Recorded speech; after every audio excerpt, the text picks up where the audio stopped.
14 अगस्त 1947 को शाम से ही बारिश हो रही थी। रात के 9 बजते बजते रायसीना हिल्स पर करीब 5 लाख लोगों का हुजूम इकट्ठा हो चुका था। रात 10 बजे पंडित जवाहरलाल नेहरू, सरदार पटेल, डॉक्टर राजेंद्र प्रसाद और माउंटबेटन वाइस रॉय हाउस पहुंचे। 14 अगस्त 1947 को 12 बजने में कुछ ही मिनट बाकी थे तब भारत के प्रथम सेवक कहलाने वाले पंडित जवाहरलाल नेहरू ने अपना प्रवचन शुरू किया और उन्होंने कहा, at the stroke of the midnight hour when the world sleeps India will awake to life and freedom. कुछ मिनटों में यानी 15 अगस्त 1947 12 बजे रात को अंग्रेजों के 190 सालों के गुलामी के बाद भारत आजाद हो चुका था। अब हम अपने मन के मालिक थे। हम अपनी मर्जी से अपना फैसला कर सकते थे और सबसे बड़ी बात, हम सभी भारतीय, चाहे वो नेता हो या अभिनेता या किसान ही क्यों ना हो, सब एक समान थे। लेकिन इस खुशी में किसी की नजर लग चुकी थी। हमें नहीं पता वो कौन था, लेकिन जो भी था उसके कारण देश 2 भागों में बढ़ चुका था।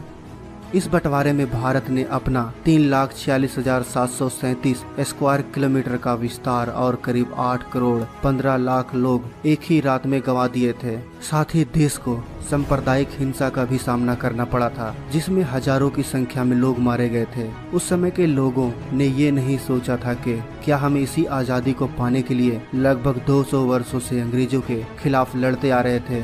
वो आजादी की लड़ाई जिसे हमारे कई स्वतंत्रता सेनानियों ने लड़ा था। इस आजादी की लड़ाई को तब और बल मिला था जब महात्मा गांधी ने जन आंदोलन से देश में नई क्रांति की शुरुआत की थी। तो दूसरी ओर सुभाष चंद्र बोस की आजाद हिंद फौज ने अंग्रेजों का जीना दुश्वार कर रखा था। ऊपर से दूसरे विश्व युद्ध के बाद ब्रिटिश सरकार में अब इतना दम भी नहीं बचा था कि वो हिंदुस्तान पर शासन चला सके। इसलिए माउंटबेटन को भारत का आखिरी वॉइस रॉय बनाया गया था ताकि भारत को आधिकारिक तरीके से स्वतंत्रता दी जा सके। अंग्रेजों ने पहले भारत को 3 जून 1948 को स्वतंत्र घोषित करने का निर्णय लिया था, लेकिन मोहम्मद अली जिन्ना ने पाकिस्तान नामक अलग देश बनाने की ठान ली थी, जिसके कारण भारत में कई जगह सांप्रदायिक हिंसा फैलने लगी थी।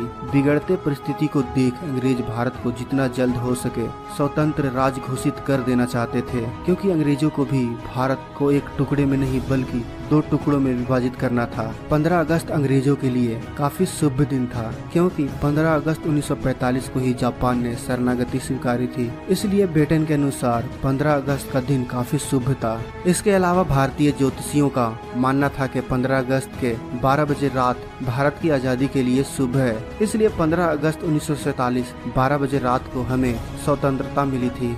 सुबह 8:30 पर पंडित जवाहरलाल नेहरू और उनके टीम ने पद और गोपनीयता की शपथ ली। रात भर बारिश के बाद सुबह मौसम साफ हो गया था। लोग भारतीय तिरंगे को लहराता देखने के लिए अभी तक जमा थे। नेहरू ने रात 12 बजे ही सेंट्रल हॉल में तिरंगे को लहरा दिया था और दूसरी बार सुबह भव्य राष्ट्र ध्वज को जनता के सामने ब्रिटिश राष्ट्र ध्वज को उतार कर लहराया गया।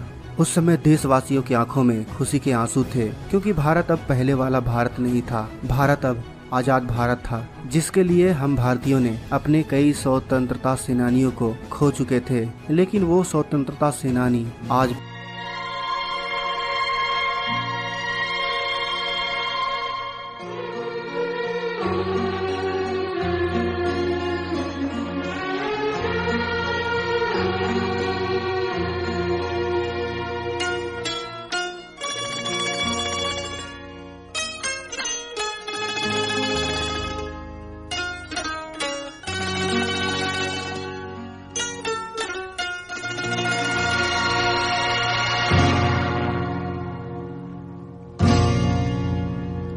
मेरा कर्मा तू, मेरा धर्मा तू, मेरा कर्मा तू, मेरा धर्मा तू, तेरा सब कुछ मैं, मेरा सब कुछ तू।